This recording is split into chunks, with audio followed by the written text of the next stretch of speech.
Hello hi అండి అందరికీ. ఈరోజు నేను చూపించబోయే రెసిపీ వచ్చి గుత్తి వంకాయ చేస్తున్నానండి.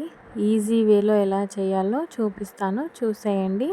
దానికి కావాల్సినవన్నీ నేను ముందే కట్ చేసి పెట్టుకున్నానండి.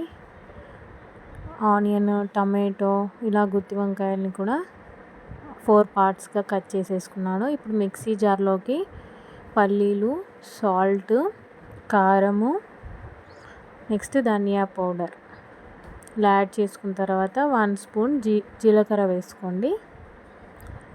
ఇప్పుడు ఇందులోనే 1 స్పూన్ అల్లం వెల్లుల్లి పేస్ట్ వేసుకోండి. ఇప్పుడు టమాటోస్ యాడ్ చేసుకొని ఒకసారి గ్రైండ్ చేసుకున్న తర్వాత ఒక హాఫ్ గ్లాస్, చిన్న గ్లాసు వాటర్ వేసుకొని మిక్సీ పట్టుకోండి. ఇలా పేస్ట్ వచ్చేస్తుంది కదా. వచ్చేసిన తర్వాత ఇలా ఫోర్ పార్ట్స్గా చేసుకున్నాం కదా, ఇందులో పెట్టేసుకోవాలి ఆ మసాలాని. ఇలా పెట్టేసుకొని రెడీ చేసుకున్నాను నేను. నెక్స్ట్ ప్యాన్ పెట్టుకొని అందులో ఆయిల్ వేసుకోవాలి. ఆయిల్ వేసుకున్న తర్వాత పోపు వేసుకుంటున్నాను. పోపు హీట్ అయిన తర్వాత ఇందులోకి ఆనియన్స్ వేసుకోండి. ఇవి కూడా కలర్ చేంజ్ అయిన తర్వాత కొంచెం కరివేపాకు వేసుకొని ఒకసారి కలుపుకోండి.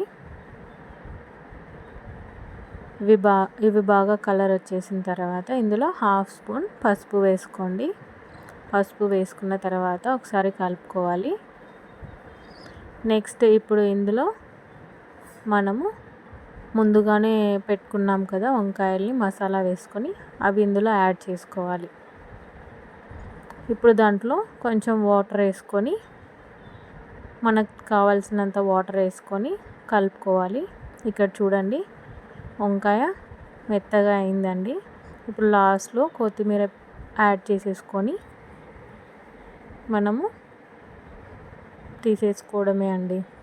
అంతే, గుత్తి వంకాయ కర్రీ సింపుల్గా ఇలా చేసేసుకోండి, బాగుంటుంది. అలాగే సబ్స్క్రైబ్.